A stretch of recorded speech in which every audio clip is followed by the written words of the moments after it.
सभी साथियों और विद्यार्थियों का एक बार पुनः SLV Hindi tricky YouTube channel पर हार्दिक स्वागत है, अभिनंदन है।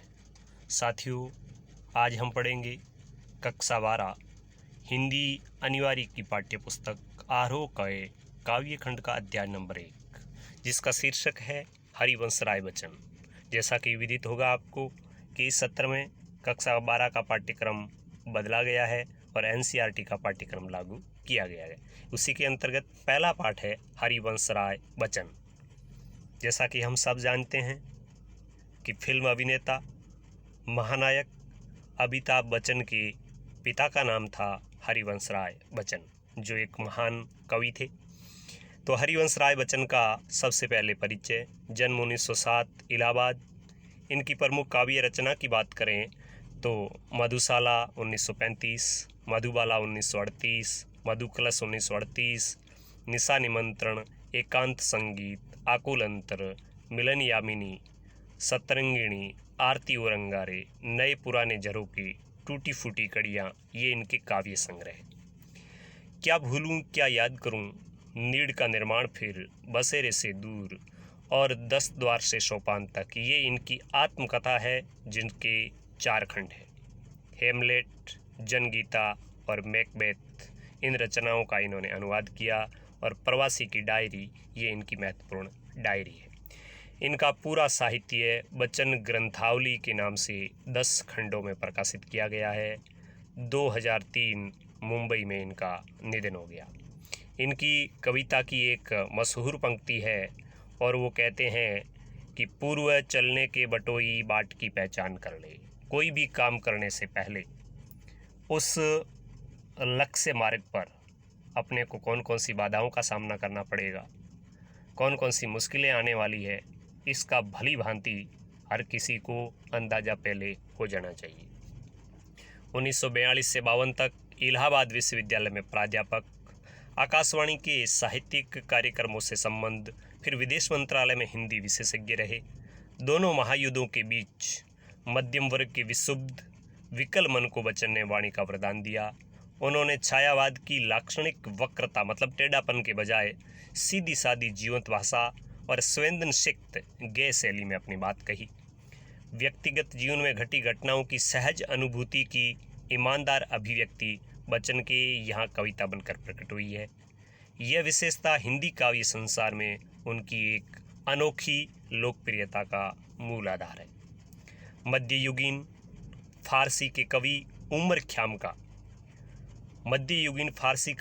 ख़्याम का मस्तानापन हरिवंश राय बच्चन की प्रारंभिक कविताओं में और विशेषकर मधुशाला में एक अद्भुत अर्थ विस्तार पाता है। तो सबसे बड़ा प्रश्न बनता है कि किस फारसी कवि का प्रभाव बच्चन पर था, तो वो थे उमर ख़्याम।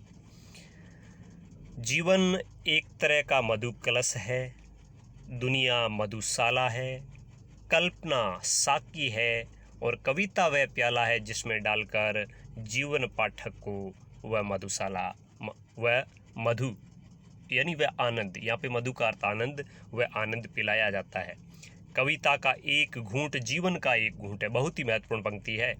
इस पंक्ति को आप जरूर याद करें भावार्थ के रूप में कि कविता का एक घूंट जीवन का घूंट है। कैसे? पूरी तन्मयता से जीवन का घूंट भरें, कड़वा खट्टा भी सहज भाव से स्वीकार करें। कहने का मतलब यह है कि जीवन में सुख दुख आते रहते हैं, उनको सम्मान भाव से हमें स्वीकार करना है, तो अंततः एक आनंद की ही अनुभूति होगी। अंततः मतलब अंत में एक सूफियानी सी बेख्याली मन पर छा जाएगी। एक के बहाने सारी दुनिया से इश्क हो जाएगा, प्रेम हो जाएगा और तेरा मेरा के समस्त झगड़े दूर हो जाएंगे। इसे बच्चन का हालावादी दर्शन कहते हैं। बहुत ही महत्वपूर्ण प्रश्न कि हिंदी साहित्य में हालावाद के प्रवर्तक कौन जाने जाते हैं, तो हालावाद के प्रवर्तक माने जाते हैं हरिवंश राय बच्चन।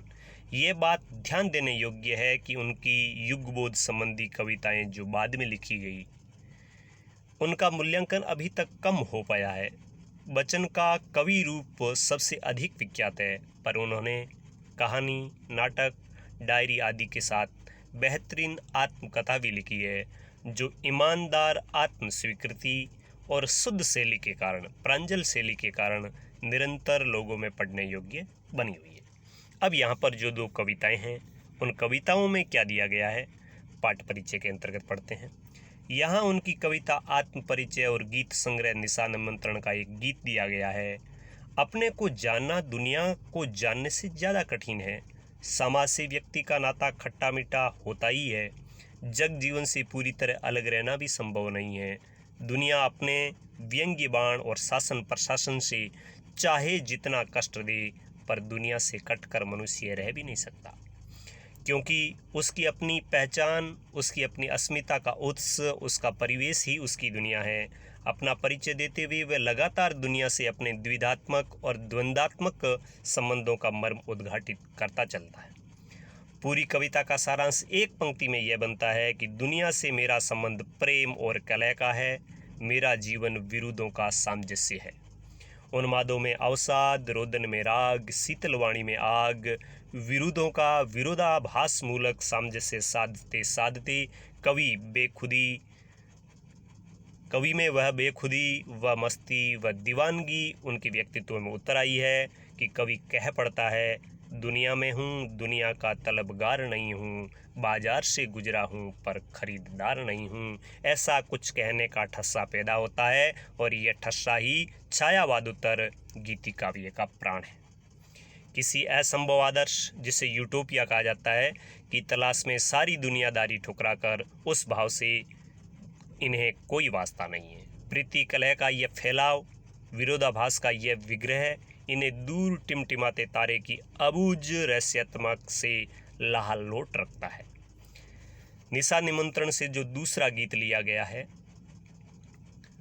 निशा निमंत्रण से उद्धृत गीत में प्रकृति के दैनिक परिवर्तनशीलता के संदर्भ में प्राणी वर्ग, विशेषकर मनुष्य के धड़कते हृदय को सुनने की काव्यात्मक कोशिश की है। बहुत ही सरल सर्वानुभूत बिंबों के जरिए किसी अगोचर सत्य की रूहानी छुअन महसूस करा देना बच्चन जी की अलग विशेषता है। यह गीत उसका एक बेहतर नमूना है। किसी प्रिय आलंबन या विषय से भावी साक्षात्कार का आश्वासन ही हमारे प्रयास के पगों की गति में चंचलता भर देता है, तेजी भर देता है। मतलब जब हमें यह एहसास होता है कि कोई हमें मिलने के लिए लालायित है, तो हमारे पैरों में एक स्फूर्ति आ जाती है, अन्यथा हम शिथिलता और फिर जड़ता को प्राप्त होने के अभिशिप्त हो जाते हैं। गीत इस बड़े सत्य के साथ समय के गुजरते जाने के एहसास में लक्ष्य के लिए कुछ कर गुजरने का जज्बा भी लिए हुए हैं कि हमारा जीवन गुजरता जा रहा है, हमारा जो लक्ष्य है उसके लिए हमें सब कुछ न्यौछावर करके हमें लक्ष्य की ओर निरंतर बढ़ना है। यह भी इस गीत का एक संदेश है। कविता आत्म परिचय। तो इस आत्म परिचय शीर्षक के अंतर्गत कवि अपने आप का परिचय दे रहा है। जैसा कि शीर्षक है, कवि का जीवन कैसा है, कवि के जीवन को किन लोगों ने प्रभावित किया है, कवि ने अपने जीवन से क्या सीखा है, और सुख और दुख दोनों में समभाव से उनको ग्रहण करते हुए किस प्रकार कवि ने अपने जीवन पथ पर, अपने कर्तव्य पथ पर अपने कदम बढ़ाए हैं, इसी का इस कविता के अंदर कवि ने परिचय दिया है। और साथ ही साथ यह भी संदेश दिया है इस दुनिया को कि कितनी भी विपरीत परिस्थितियां आ जाए, हमें कभी भी हौसला नहीं हारना चाहिए और अपना जीवन है वो सुख और दुख दोनों परिस्थितियों में समभाव से जीना चाहिए। तो आइए पढ़ते हैं कविता। तो कविता कुछ इस प्रकार है। मैं जग जीवन का भार लिए फिरता हूँ, फिर भी जीवन में प्यार लिए फिरता हूँ। कर दिया किसी ने झंकृत जिनको छूकर, मैं सांसों के दो तार लिए फिरता हूँ। तो कवि यहाँ पे क्या कह रहा है? कवि कह रहा है कि मैं जग जीवन का भार लिए फिरता हूँ। कवि कहता है कि यद्यपि मेरे जीवन में दुख है, कष्ट है, संकट है, फिर भी मेरे ऊपर संसार के जो उत्तरदायित्व है उनका बोझ है। मैं संसार के जो उत्तरदायित्व है उनका निर्वहन करता हूँ, उनका पूर्ण निष्ठा के साथ पालन करता हूँ।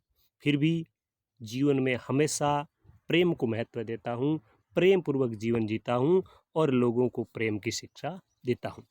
मैं जग जीवन का भार लिए फिरता हूँ, फिर भी जीवन में प्यार लिए फिरता हूँ। कर दिया किसी ने झंकृत जिनको छूकर, मैं सांसों के दो तार लिए फिरता हूँ। यहाँ कवि किसी ने शब्द जो आया है, इसका मतलब यहाँ पे है कवि की प्रियतमा हो सकती है, कवि की अपनी संतान हो सकती है, कवि का कोई अपना हो सकता है। यहाँ पर किसी का स्पष्ट नाम नहीं लिया है। तो वो कह रहे हैं कि कर दिया किसी ने झंकृत जिनको छूकर, मेरे किसी अपने ने मेरे हृदय रूपी तारों को अपने प्रेम के स्पर्श के द्वारा झंझना कर बजा दिया, और उन झंझनाते हुए सांसों के 2 तारों के सहारे मैं अपना जीवन जीता हूँ। जिस प्रकार एक वीणा होती है, वीणा के तार होते हैं, उसको एक बार झंझना कर बजा दिया जाता है तो काफ़ी देर तक वो तार झंझनाते रहते हैं। उसी प्रकार ये कहते हैं कि मेरे हृदय रूपी जो वीणा है, उसको प्रेम रूपी स्पर्श से किसी ने झंझना कर बजा दिया, और उसी की याद के सहारे मैं अपना जीवन जी रहा हूँ। दूसरे अंतरे में वो कह रहे हैं, मैं सने सूरा का पान किया करता हूँ, मैं कभी न जग का ध्यान किया करता हूँ। जग पूछ रहा उनको जो जग की गाते, मैं अपने मन का गान किया करता हूँ। कवि कहता है कि मैं इस संसार में एक ही सूरा, एक ही मदिरा का पान करता हूँ, और वह है प्रेम रूपी शराब। यानी प्रेम रूपी शराब का मैं पान करता हूँ, यानी मैं मेरे जीवन में प्रेम को महत्व देता हूँ। मैं इस संसार का कभी भी ध्यान नहीं करता, यानी संसार के लोग मेरे बारे में क्या कहते हैं, मेरे बारे में क्या सोच रखते हैं, किस प्रकार की टिप्पणी टिप्पणी करते हैं, इसके बारे में मैं बिल्कुल भी ध्यान नहीं देता। क्यों? क्योंकि ये संसार उन्हीं को पूछता है जो संसार की हाँ में हाँ मिलाते हैं। जग पूछ रहा उनको जो जग की गाते, जो जग की, जो संसार की हाँ में हाँ मिलाते हैं, चापलूसी करते हैं, उसी से ये संसार पूछता है। लेकिन मैं तो मेरे मन का गान किया करता हूँ, मतलब मेरा जीवन मेरे मन के अनुरूप जीता हूँ, मेरे मन के भावों के अनुरूप जीता हूँ, इसलिए मैं कभी भी संसार की बातों पर ध्यान नहीं देता। तीसरे अंतरे में वो कह रहे हैं, मैं निज उर के उद्गार लिए फिरता हूँ, मैं निज उर के उपहार लिए फिरता हूँ। है ये अपूर्ण संसार न मुझको भाता, मैं सपनों का संसार लिए फिरता हूँ। कवि हरिवंश राय बच्चन कहते हैं कि मैं तो इस संसार में मेरे मन के, मेरे हृदय के जो उद्गार है, जो भाव है, उन भावों के सारे जीता हूँ, और उन भावों को लोगों में फैलाता हूँ। मैं निज उर के उद्गार लिए फिरता हूँ, मैं निज उर के उपहार लिए फिरता हूँ, और मेरा हृदय ही मेरी प्रेरणा है, मेरे हृदय के भाव है वो ही मेरे पुरस्कार है, और उसी से मैं अपने आप को सम्मानित महसूस करता हूँ, अपने आप को गौरवान्वित महसूस करता हूँ। मैं निज उर के उद्गार लिए फिरता हूँ, मैं निज उर के उपहार लिए फिरता हूँ। है ये अपूर्ण संसार न मुझको भाता। कवि कहता है कि ये संसार मुझे अपूर्ण लगता है, बिना प्रेम के कारण ये मुझे पूर्ण नहीं लगता, और इसके कारण ये मुझे अच्छा नहीं लगता। इसलिए मैं मेरे सपनों का संसार मेरे अनुकूल स्वयं बनाता हूँ, और उसी में अपना जीवन जीता हूँ। मैं सपनों का संसार लिए फिरता हूँ, मैं मेरे सपनों का जो संसार है उसमें अपना जीवन जीता हूँ। फिर चौथे अंतरे में वो कह रहे हैं, मैं जला हृदय में अग्नि दाहा करता हूँ। किसी की याद में संकट है, देखिए यहाँ पे कवि की तड़प है। मैं जला हृदय में अग्नि दाहा करता हूँ, सुख दुख दोनों में मग्न रहा करता हूँ। जग भव सागर तरने को नाव बनाए, मैं भव मौजों पर मस्त भाग। कवि कहता है कि मैं इस संसार में वियोगी हूँ, अपनों को मैंने खोया है, अपनों से मुझे बिछुड़न मिला है।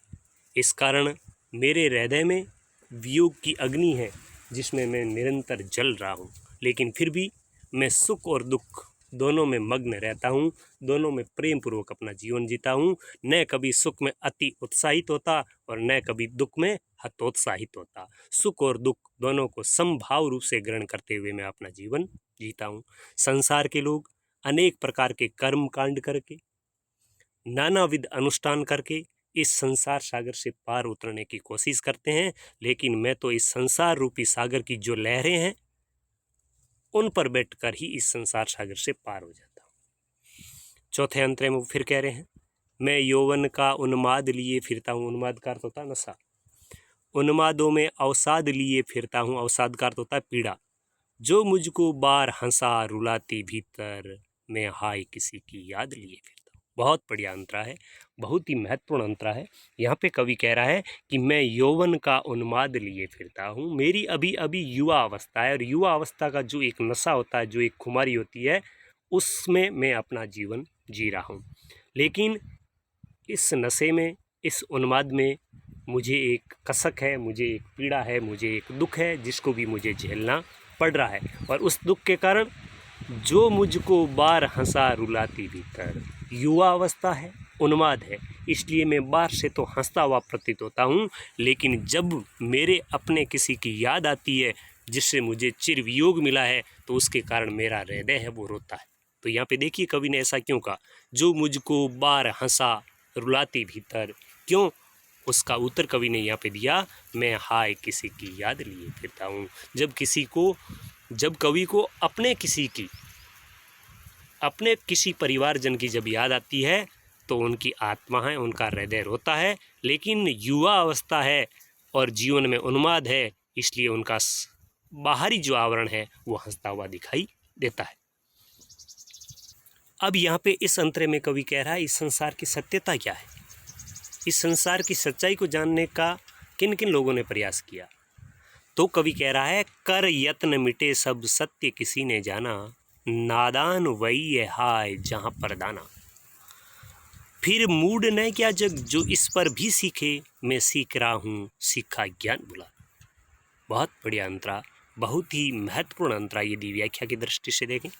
कवि कह रहा है कि इस संसार की सच्चाई को जानने के लिए अनेक लोगों ने प्रयत्न किए, अनेक प्रकार से प्रयत्न किए, अनेक ढंग से प्रयत्न किए, लेकिन फिर भी इस संसार की सत्यता को कोई नहीं जान पाया, इस संसार की सच्चाई को कोई नहीं जान पाया। नादान वही है हाय जहाँ पर दान, जहाँ पर लोभ है, लालच है, इस संसार का मोह है, आकर्षण है, वे सभी लोग नादान हैं, वे सभी लोग मूर्ख हैं। फिर मूड न क्या जग जो इस पर भी सीखे, इतना होने पर भी यदि संसार के लोग इस बात को नहीं समझते हैं तो फिर वो मूर्ख ही कहलाएंगे।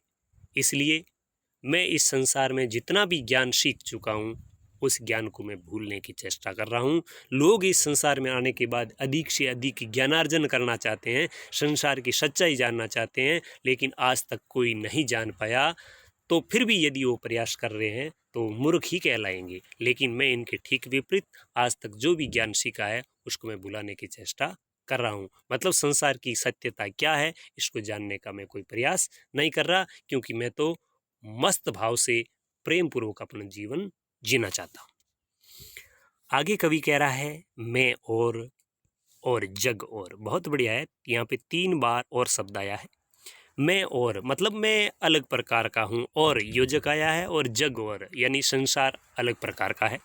और कहाँ का नाता, यानी इस संसार का और मेरा आपसी, मतलब इस संसार के लोगों का और मेरा कोई आपसी नाता नहीं है, हमारे विचार कहीं पर भी मेल नहीं खाते।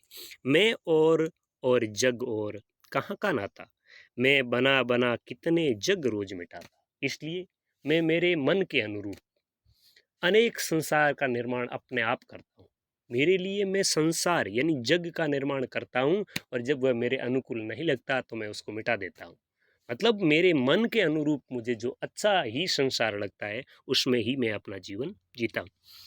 जग जिस पृथ्वी पर जोड़ा करता वैभव, मैं प्रति पग से उस पृथ्वी को ठुकराता। कितना बढ़िया अंतरा देखिए, मैं और जग और कहाँ का नाता, मैं बना बना कितने जग रोज मिटाता, जग जिस पृथ्वी पर जोड़ा करता वैभव, यानी संसार के लोग जिस पृथ्वी पर रहकर मोह माया में फंसकर अधिक से अधिक धन जोड़ने का प्रयास करते हैं, धन संग्रह का प्रयास करते हैं, ऐसी पृथ्वी को, ऐसी जगह को मैं प्रति पग यानी कदम कदम पर ठुकराता हूँ, जहाँ पर मोह माया का आवरण है, जहाँ पर मोह माया का बोलबाला है, जहाँ पर आकर्षण का बोलबाला है, जहाँ पर लालच का बोलबाला है। आगे के अंतरे में कवि फिर अपने दुख के बारे में बता रहा है, कह रहा है, मैं निज रोदन में राग लिए फिरता हूँ। देखिए यहाँ पे विरोधाभास अलंकार है।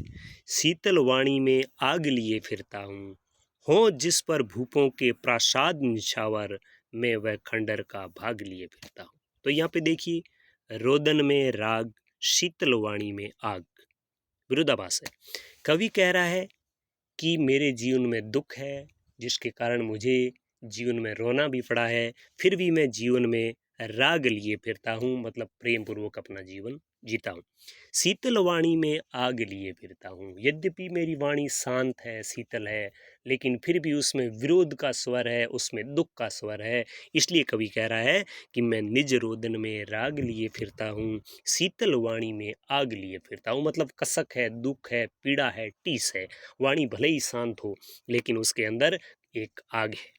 हो जिस पर भूपों के प्रसाद निशावर, प्रसाद का अर्थ है महल, मैं वह खंडर का भाग लिए फिरता हूँ। मैं एक ऐसी याद लिए फिरता हूँ, मेरे जीवन का एक ऐसा परिच्छेद लिए हुए फिरता हूँ जिसके ऊपर राजाओं के बड़े बड़े महल है, उसको भी मैं न्यौछावर कर दूँ। मतलब उस याद के पीछे मेरे लिए बड़े बड़े राजाओं के महल है, वो भी कोई ज़्यादा मायने नहीं रखते। आगे के अंतर में फिर कवि कह रहा है, मैं रोया इसको तुम कहते हो गाना, मैं फूट पड़ा तुम कहते छंद बनाना, क्यों कवि कहकर संसार मुझे अपनाए, मैं दुनिया का हूँ एक नया दीवाना। कवि कह रहा है कि जब अपनों को मैंने खोया तो मुझे दुख हुआ, दुख के कारण मैं रोया, तो संसार के लोगों ने इसे गाना कह दिया। और मैं जब अत्यधिक भाव विह्वल होकर फूट फूट कर रोने लगा तो संसार के लोगों ने इसे छंद का नाम दे दिया। कवि कह रहा है कि मुझे आपत्ति है कि संसार के लोग मुझे कवि कहकर नहीं अपनाए, मैं कवि नहीं हूँ। संसार के लोग मुझे प्रेम की शिक्षा देने वाला, प्रेम का संदेश देने वाला, इस दुनिया का एक नया प्रेम दीवाना कहकर अपनाए। तो कवि की यहाँ पर ख्वाहिश क्या है कि कवि कह रहा है कि संसार के लोग मुझे कवि कहकर नहीं अपनाए, संसार के लोग मुझे एक प्रेम का दीवाना कहकर अपनाए, मुझे एक प्रेम का दीवाना कहकर संबोधित करें। इसलिए वो कह रहे हैं कि मैं रोया इसको तुम कहते हो गाना, मैं फूट पड़ा तुम कहते छंद बनाना, क्यों कवि कहकर संसार मुझे अपनाए, मैं दुनिया का हूँ एक नया दीवाना। अंतिम अंतरे में कवि क्या कह रहा है, मैं दीवानों का वेश लिए फिरता हूँ, मैं मादकता निशेष लिए फिरता हूँ, जिसको सुनकर जग झूम झुके लहराए, मैं मस्ती का संदेश लिए फिरता हूँ। कवि हरिवंश राय बच्चन कहते हैं कि मैं एक प्रेम दीवाना हूँ, और प्रेम दीवाने किस प्रकार का वेश धारण किए हुए फिरते हैं, उसी प्रकार मैं भी एक दीवानों का वेश धारण किए हुए इस संसार के अंदर अपना जीवन जी रहा हूँ। और उस प्रेम में एक ऐसी मादकता है जिसका कभी नाश नहीं होता, जो मादकता कभी निशेष नहीं होती। ऐसी मादकता लिए हुए मैं इस संसार में अपना जीवन जी रहा हूँ। मैं लोगों को प्रेम की शिक्षा देता हूँ, और उस प्रेम की शिक्षा को सुनकर, उस प्रेम के संदेश को सुनकर संसार के लोग झूम उठते हैं, झुक जाते हैं, लहराने लगते हैं। ऐसा मैं मस्ती का एक संदेश लिए हुए संसार के लोगों को ऐसा प्रेम का संदेश सुनाते हुए मैं इस संसार के अंदर अपना जीवन जी रहा हूँ, और संसार के लोगों को प्रेम का संदेश, मस्ती का संदेश देते हुए फिरता हूँ। तो प्रिय विद्यार्थियों, प्रिय साथियों, यह था कक्षा 12 NCERT सिलेबस की हिंदी अनिवार्य की पाठ्यपुस्तक आहारों का अध्याय नंबर 1, जिसके अंतर्गत हमने पढ़ा हरिवंश राय बच्चन की कविता आत्मपरिचय। आगे के अध्याय में हम पढ़ेंगे हरिवंश राय बच्चन की ही कविता दिन जल्दी जल्दी ढलता है। तो यह कविता आपको कैसी लगी, इसकी व्याख्या आपको कैसी लगी, पाठ समझाने का तरीका आपको कैसा लगा, कमेंट बॉक्स में अपनी राय ज़रूर दें।